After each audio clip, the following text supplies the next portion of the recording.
What up, y'all? I wasn't even gonna do no vlogs today. Like, still getting through it, but I was kind of inspired talking to the homie today. You know what I mean? Shout out to my nigga Kev. I was talking about some music shit. Those vlogs will be coming tomorrow sometime.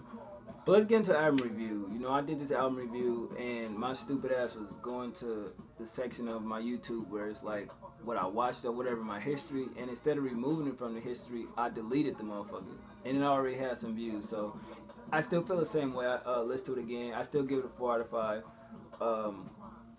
I think this is better than the Independence of the Beauty of Independence Day first shit. Y'all can go watch that. I didn't like that shit, but this had the aggression I was looking for. You know, you start with the first track, Ballin'. I love that dark beat.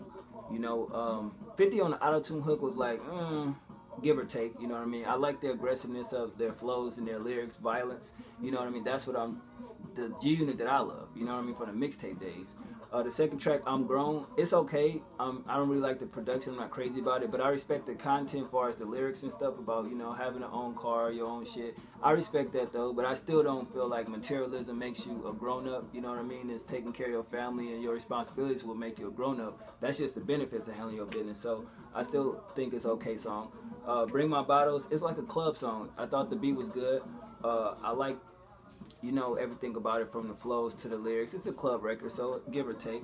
Doper Than my last one, Lloyd Banks solo track. That get 3 checks. That shit crazy. That's the Banks I've been waiting for. And it's like, I hope on Cold Corner 3 we get that Lloyd Banks, because he's kind of, you know, quiet in a sense. He really don't talk, but he talk when 50 not there. But I definitely feel like, you know, if this is the Banks we're gonna get, you always gonna keep him in that top 5. You know, category lyrically, regardless, you know, but I just think his work ethic is just slow. It makes no sense, you know what I'm saying? And that's where, if you watch them interviews they've been on press lately, that's what 50 basically been saying with, you know, Yayo and Banks and shit like that. I mean, I still feel like the Young Buck mixtape is way doper than this whole project. Like, he murdered that shit, but that's just me. Number 5, Boy Boy. I love that record. I fuck with that too. That beat, that flow, they flows, the violence of it, you know, it's just the overall. They got back to the essence of what G Unit was, like the aggressive force of it, and that's one of the records where I feel like that reminds me of, you know, G Unit. You know what I mean? Before Buck, the Guess Who Back days, and even when they got, you know, Young Buck and the Who Kid mixtape days, like that's the G Unit I was looking for. And the last one, Choose One, that's just fly. Like that's G Unit right there. You know what I mean? So I fuck with that record. I get 3 checks as well. Like the aggressiveness of it was just dope. I like the beat, 50 on the hook. I mean, not 50, but Buck on the hook. It still was just a dope-ass record, man.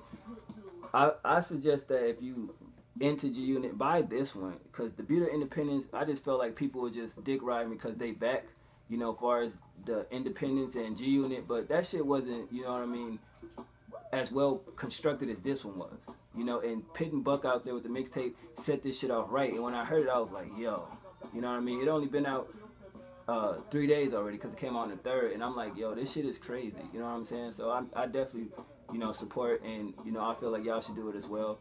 But yeah, it's a good EP, you know what I mean? And 50 on the interview, go watch the Angie Martinez one and the Hot 97 one. He explains why he given, you know, this last year, this here, and then so forth and so on. So the iTunes shit, he explained how it works, and I'm glad that, you know, he explained that. So it's like when people put their albums on iTunes buys it from the artist, and now it's iTunes' job to sell that shit. They already got their money already.